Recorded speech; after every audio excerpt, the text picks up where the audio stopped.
Track Wrestling with Alain and Romeo Djoumessi from Cameroon all the way to the United States. We're in Waverly, Iowa.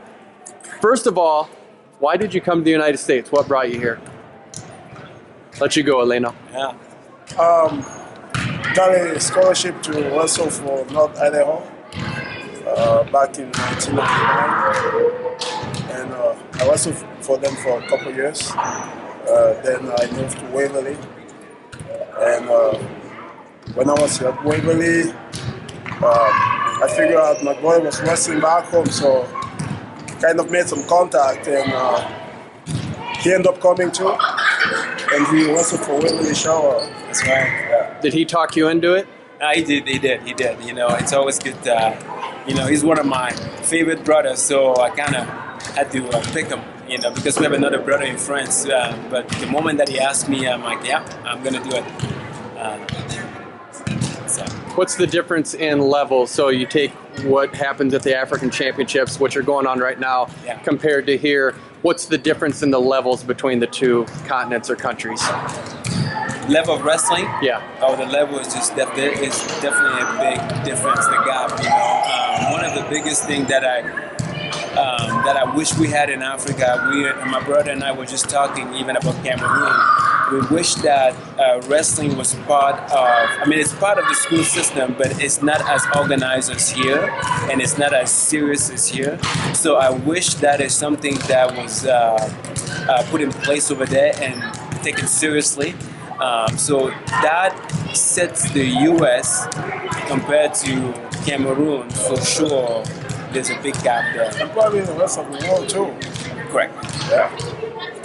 So you guys did wrestle at the African Championships. Yep. What was it like being there? Was there a good crowd? Was there a buzz going into that? What was it like? I'll let you take that. You know what? For sure. Here's what I will say. You know, I wrestled at the African Championship game, and there is nothing compared to the wrestling in the U.S. I remember the first time I made the state. I think my junior year, I was actually beat by the crowd because I walked out and I saw so many people that I couldn't focus in my match because I've never seen that kind of environment where people just love wrestling. There are so many fans. So You know so much about wrestling too. correct. So How did you guys find wrestling then when you were in Cameroon? What was your introduction to it? Actually, I got introduced to wrestling through my older brother.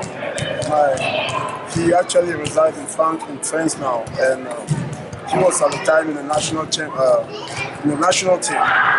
And they were training for the Olympics. I think it was Los Angeles. Yeah, I believe that was. Atlanta? That was so. No, I think it was. Sydney? That was Los Angeles, yeah, in '84, I believe. Okay. And I was just a little kid, and I would come and just sit and watch them train, and that's pretty much, you know, I got involved into it. Then I started doing it just for fun, and then I was playing soccer on the side too. And then when I was about in high school, that's when I focused on wrestling like 100%, and yeah.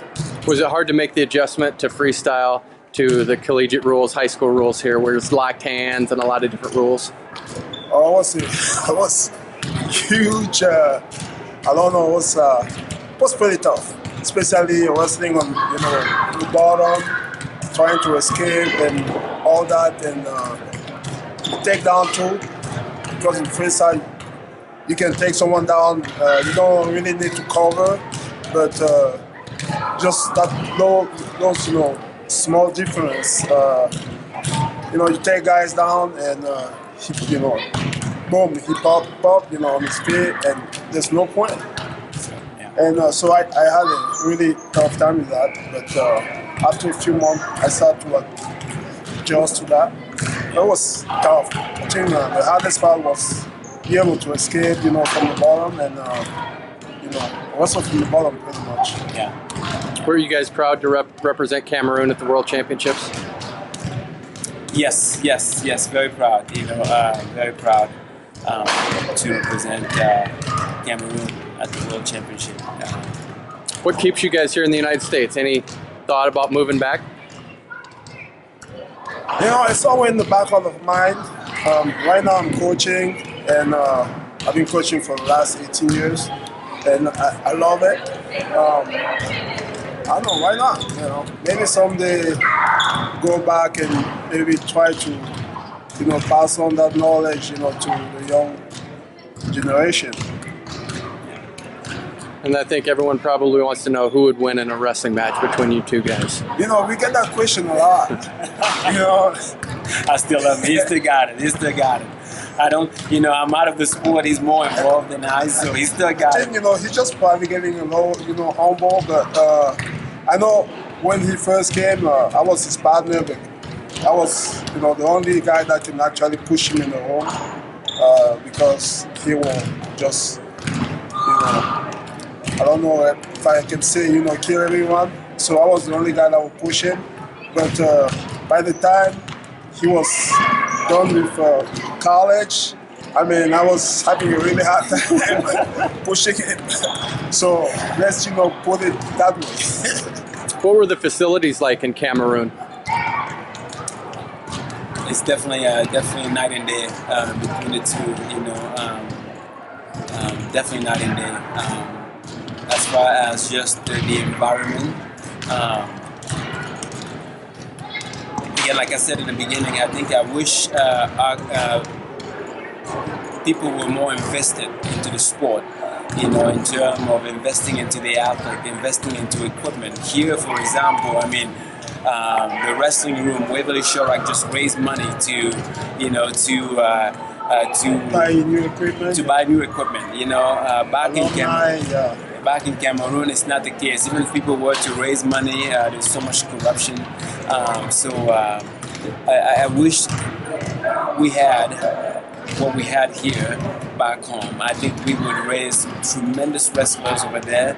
I wish even, I mean, that I had grown up in this country. I think my potential could have been even way better.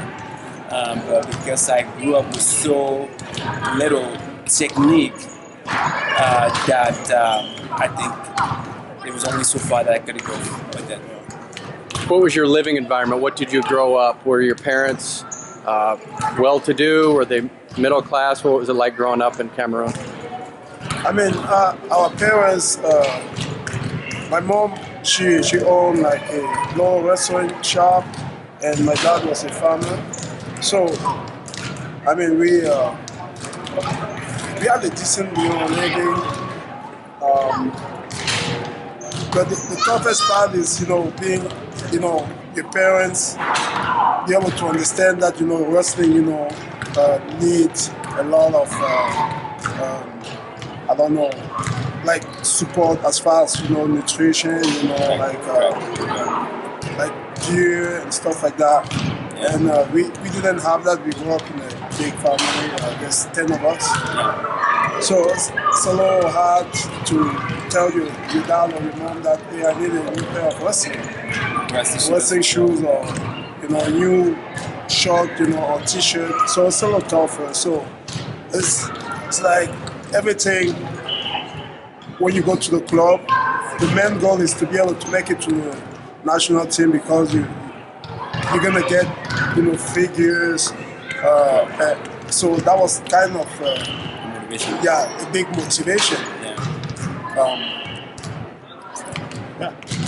If you guys do wrestle, promise us we'll be able to broadcast it live, okay?